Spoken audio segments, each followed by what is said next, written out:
Hello everyone, welcome to Centricity Speaks. My name is Sachin Jasuja and in this video हम discuss करेंगे about budget 2023 के बारे में। Budget को लेके हमेशा हमारी कुछ एक्सपेक्टेशंस बनी रहती हैं, चाहे आप एम्प्लॉई हो, चाहे बिजनेसमैन हो या फिर इन्वेस्टर हो, इक्विटी में, डेट सेगमेंट में या फिर रियल स्टेट में। तो चलिए इस डिस्कशन में जानते हैं कि ऐसी कौन सी मेजर एक्सपेक्टेशन है जो इंडस्ट्री वेट कर रहा है या जो investors which are looking forward to, और बजट आखिर है क्या और किस तरीके से उसको स्ट्रक्चर किया जाता है, एंड कौन सी जो मेजर अनाउंसमेंट है जो मार्केट को अफेक्ट कर सकती हैं, कुछ सेक्टर या कंपनीज को स्पेसिफिकली अफेक्ट कर सकते हैं। तो चलिए शुरू करते हैं।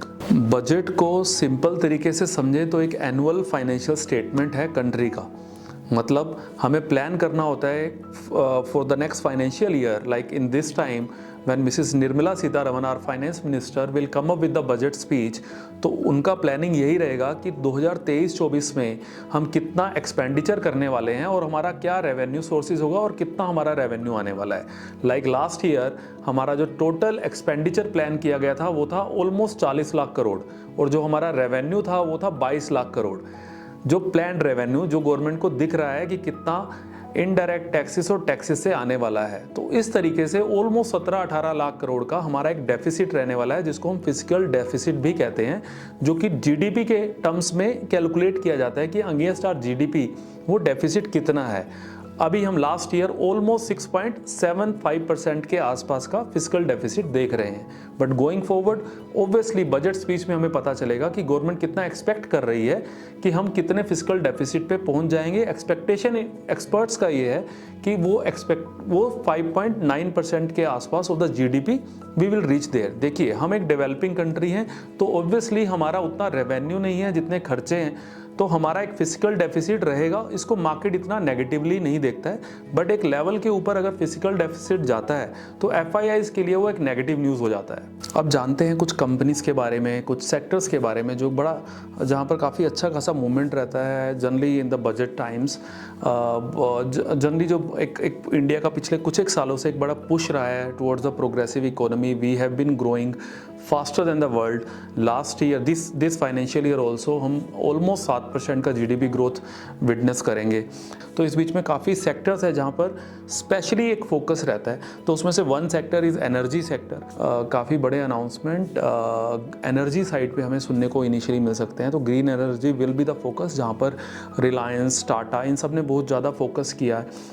इन ग्रुप कंपनीज ने काफ़ी फोकस किया और वो काफ़ी बड़ा इन्वेस्टमेंट्स उधर जा रहा है। And when we talk about renewables, चाहे वो investments into hydrogen gas, EV, solar, so all this companies EV में specially on the automobile side, Tata Motors, Mahindra and Mahindra, TVS Motors, so ये सब companies are doing phenomenally well from last few quarters. Automobile एक ऐसा segment रहा है जिसने market को overall out perform किया इन लास्ट 6 मंथ्स, और गोइंग फॉरवर्ड भी एक्सपेक्टेशन काफ़ी ब्राइट है उनसे कि ईवी थीम में काफ़ी जहाँ जिन कंपनीज का कंट्रीब्यूशन ज़्यादा है, those are expected to do well. और इस बजट में अगर वहाँ पर उस टाइम उन कंपनीज को इंसेंटिवाइज किया जाता है, उन मैन्युफैक्चरिंग कंपनीज को इंसेंटिवाइज किया जाता है जो कि ईवी थीम या सोलर थीम पे बेस्ड है, तो obviously the stocks like Tata motors, M&M and TVS motors can do extremely well.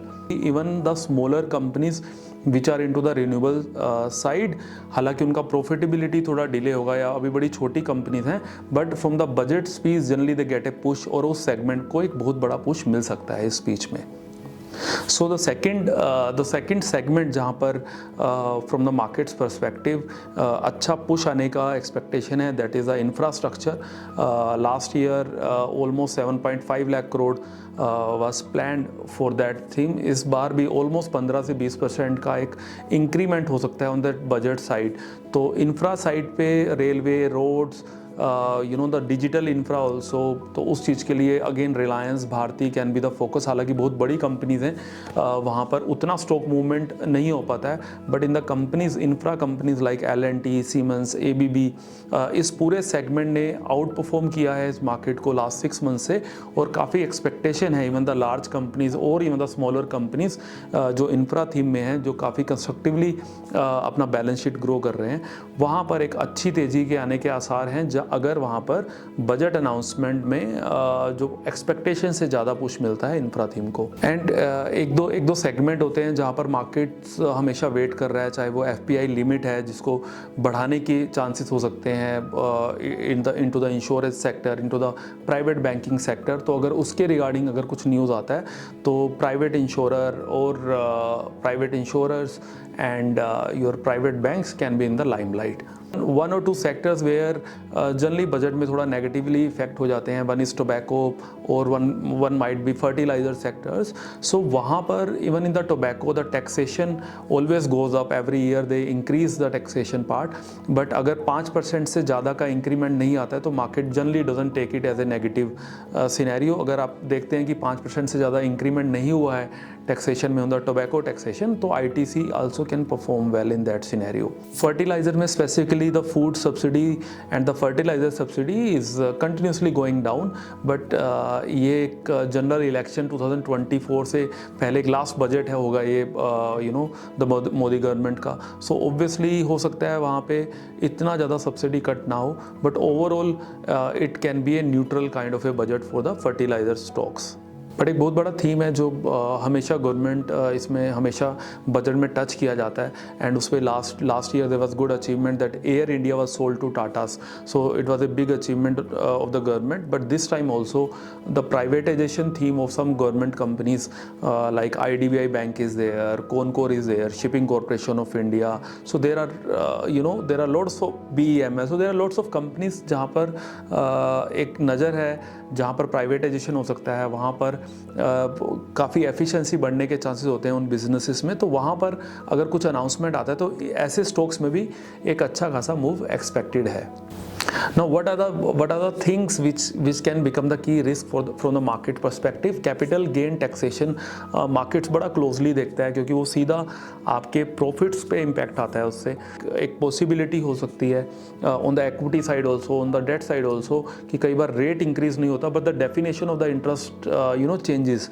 So market के लिए को काफ़ी disturb कर देती हैं ऐसी news, and then market might take it negatively, and some reaction can come to the markets. और ऐसे कई कुछ एक इंस्ट्रूमेंट्स होते हैं जहाँ पर थोड़ा टैक्स एडवांटेज मिल जाता है as compare to the conventional instruments, तो अगर वहाँ पर टैक्स को सिमिलर फॉर्म में लाया जाता है तो वहाँ पर भी एक नेगेटिव सिनेरियो हो सकता है फॉर द इन्वेस्टर्स।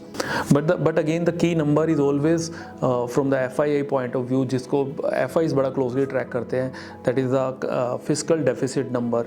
एंड वहाँ पर अगर फिस्कल डेफिसिट जो कि कंटिन्यूसली गिर रहा है 2020-21 में we were at around 9.3%, because बिल्कुल कोविड में the revenue came down but expenditure went up, तो 9.3% का विटनेस हुआ था fiscal deficit. After that it came down to 6.7%, now it came down, expected to come down to 6.4%, and next year जो financial year budget 2023-24 के लिए plan कर रहे हैं, तो एक्सपेक्टेशन एक्सपर्ट का कि कम से कम 5.9% के आसपास का एक एक्सपेक्टेशन गवर्नमेंट दे सकती है कि उतना फिजिकल डेफिसिट हम अचीव करेंगे। अगर वहाँ पर एक अपटिक आता है, because inflation is a big concern globally, हालांकि इंडिया ने काफ़ी अच्छे से उसको टैकल किया है, बट ऑन दैट अकाउंट अगर फिजिकल डेफिसिट हमारा बढ़ जाता है या उसकी एक्सपेक्टेशन बढ़ जाती है, then the markets might take it quite negatively. So these are the major expectation of the budget. We will again come back to you after the final speech delivery of the budget. India actually has been a rising star among lot of countries. तो उस rhythm को बनाए रखना is the main task. So let's see how the government performs in the budget. So fingers crossed. Thank you very much. And keep on watching Centricity Speaks. We always look forward to your comments, so please tell us in your comments that what do you expect from the budget. Thank you very much.